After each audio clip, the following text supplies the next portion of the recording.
어제 말씀은 북왕조 이스라엘의 초대 왕이었던 여로보암의 죄와 악에 대하여 하나님께서 징벌하신 내용이 기록된 말씀이었습니다. 오늘 말씀은 이제 그 초점이 남왕조 유다국으로 옮겨져서 유다의 초대 왕인 르호보암에 관한 말씀이 오늘 말씀입니다. 르호보암의 정적이었고 또 라이벌이었던 르호보암이 통치하는 남왕조 유다국은 북왕조 이스라엘과는 달리 하나님을 잘 섬긴 나라였을 것이다라고 기대를 했지만 여전히 똑같이 동일한 죄를 범하는 그런 르호보암 왕 치하가 되었음을 보여주고 있습니다. 르호보암은 아버지 솔로몬의 뒤를 이은 정통성을 지니는 왕의 위치에 있었습니다. 그렇죠? 여로보암은 솔로몬의 아들이 아니었습니다. 그 신하 중에 한 사람이었습니다. 그러나 다윗에게 말씀하신 바 네 몸에서 난 후손에게서 그리스도가 나실 것이다.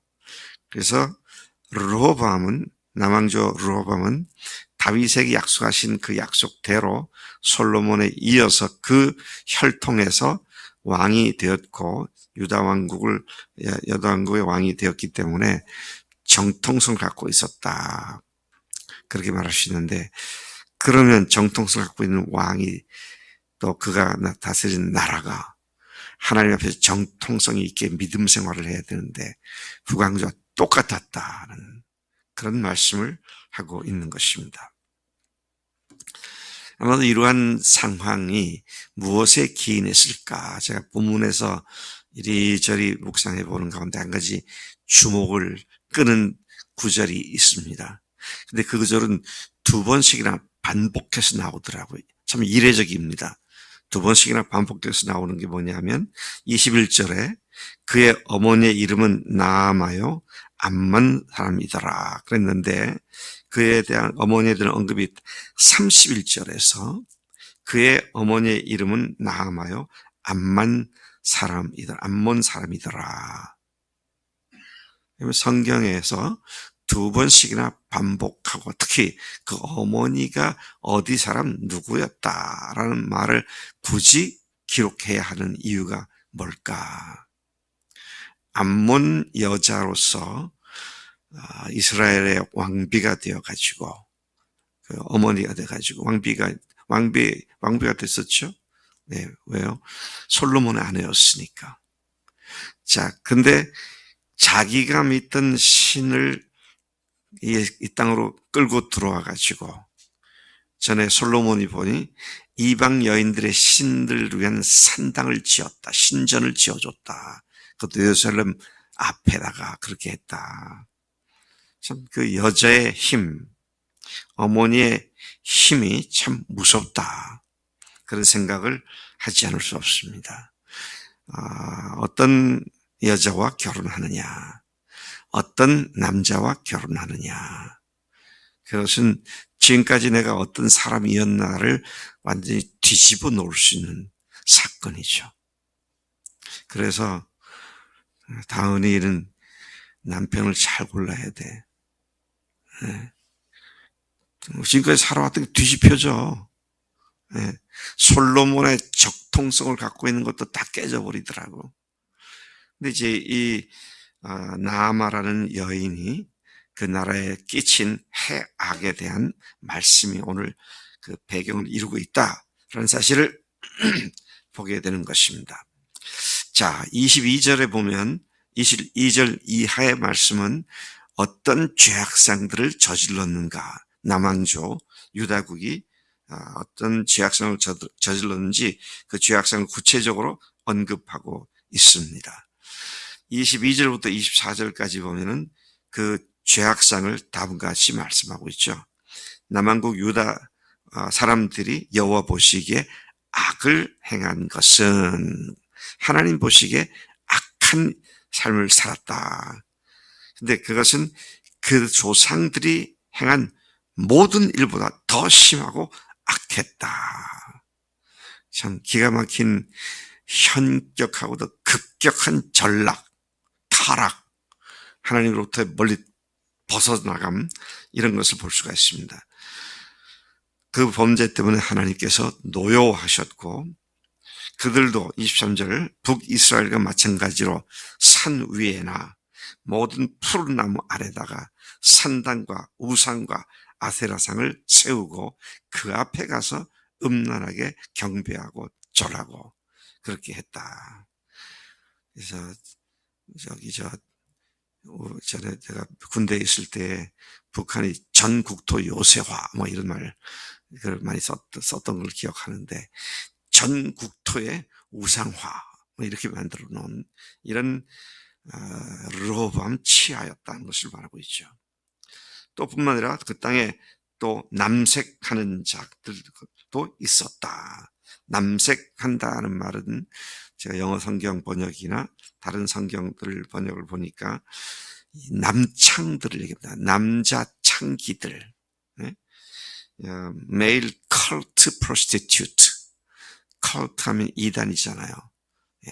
이단 또는 그 이방신들을 섬기는, 그러니까 이방에서 행했던 이런 남창들이 신전에서 마치 아테미 여신전에 있던 여자들이 창녀였던 것처럼 남창들이 있었다. 어떤 성경에 보면은요, 우리말 성경에 보니까 신전에 남창들이 넘쳐났다, 그렇게도 번역된 것을 봅니다. 또 여호와께서 이스라엘 자손 앞에서 쫓아내신 국민들, 그죠? 이방 팔레스타인을 살고 있던 원주민들이 행했던 역겨운 일들을 무리가 본받아 행했다. 참 이런 걸 보면 하나님께서 가나안 땅에 그들을 정착시키신 의미가 퇴색이 돼도 한참 퇴색이 됐구나, 그런 것을 보게 되죠. 25절부터 29절까지는 하나님께서는 즉각적으로 유다국을 치셨다는 사실이 기록되어 있습니다. 르호보암 왕 5년, 왕위에 오른 지 닷새째가 되는 때에 남쪽의 거대한 초강대국 애굽의 왕 시삭이 북쪽으로 쳐들어와서 예루살렘을 정복하고, 요즘으로 말하면 무기또라 그러죠. 무기또까지 완전히 점령을 해버리고, 그리고는 솔로몬이 만든 그 어마어마하고 화려한 금들로 만들어진 그 모든 기물들을 다 빼앗아 버렸다, 빼앗아 갔다. 그러니까 솔로몬이 죽고 이제 5년째 왕이 올라서 왕이 5년째 솔로몬이 만든 그 모든 것들이 5년 만에 다 뺏겨버렸다. 야, 그걸 만드는 데는 오랜 세월이 걸렸는데 뺏기는 데는 한순간에 뺏겨버리는, 좀 이런 모습을 보면서 좀 마음속에 두려운 마음이 생기더라고요. 넘어지는 건 한순간이다. 참 우리가 조심하지 않을 수 없다는 것입니다. 자, 그러자 르호보암 왕은 빼앗긴 금방패들을 대신해서 놋방패를 만들어 왕국 문을 지키는 시위대 대장 손에 맡겼다. 이게 금메달이 동메달이 되고 말았습니다. 우리나라가 이번에 아시아 게임에서 몇 등을 했어요? 3등을 했죠. 일본이 금, 은, 동 메달 수에 있어서는 일본이 더 작더라고요. 근데 우리가 3등인 이유는 뭐 때문에? 금메달이 작기 때문입니다. 금나라가 동나라가 되고 말았어요. 제가 조금 발음을 세게 해볼까요? 금메달 나라가 똥메달이 되고 말았어요.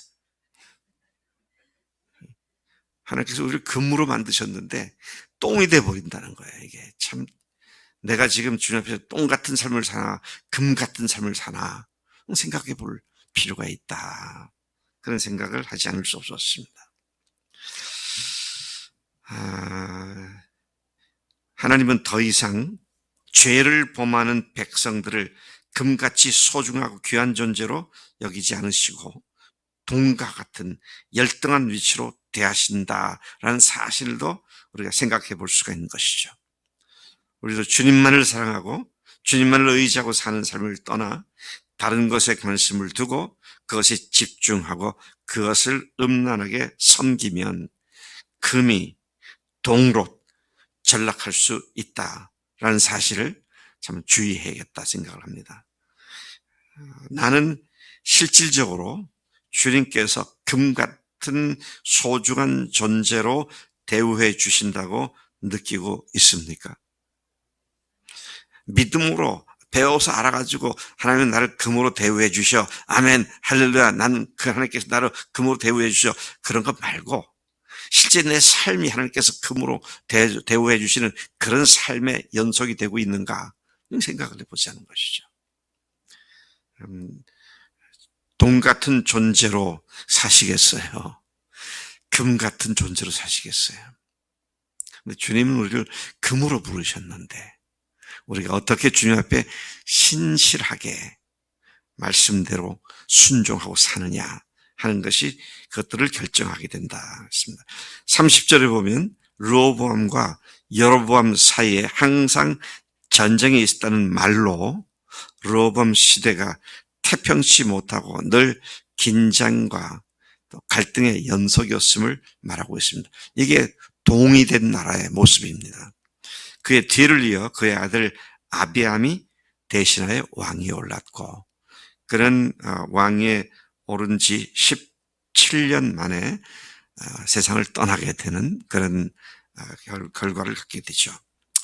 하나님 아버지, 참으로 저희들이 오늘 이 말씀을 보면서 어찌 그리 하나님의 나라가 하나님의 백성들이 신속히 죄 가운데로 타락해 버리는지를 경각심을 가지고 바라보게 됩니다. 또 아버지 하나님 그런 나라를 그런 사람들을 금으로서가 아니라 동으로 살아가는 모습으로 방치해 준다는 사실도 저희들이 주목해 보았습니다. 또 뿐만 아니라 아버지 하나님 한 남자가 한 여자를 만나 결혼을 하고 또 한 여자가 한 남자를 만나 결혼을 할 때에 내가 지금까지 어떠한 사람이었는지와 관계없이 어떤 배우자를 만났냐가 내가 또 어떤 자가 되느냐 하는 것을 결정한다는 것도 저희들이 보았습니다. 아버지 하나님 오늘 이 말씀대로 오로지 주님께로만 늘 집중하여 금에 합당하는 금 같은 삶을 살게 하시고 또 주님께서 말씀하신 바와 같이 참으로 결혼하는 사람들 또 처녀 총각들 결혼 대상자를 잘 찾고 주님께서 주시는 사람을 확신하는 가운데 결혼할 수 있도록 역사해 주옵소서. 또한 아버지 하나님 간절히 빌고 원하옵는 것은 우리가 주님을 모신 자들로서 한순간도 신속히 하나님께 대한 그 사랑과 순전한 믿음이 신속히 타락하는 그런 일이 없도록 우리를 늘 깨어 주님만을 바라보도록 역사해 주신 줄로 믿습니다. 오늘도 그렇게 살겠습니다. 감사합니다. 예수님의 이름으로 기도드렸습니다. 아멘. 아멘.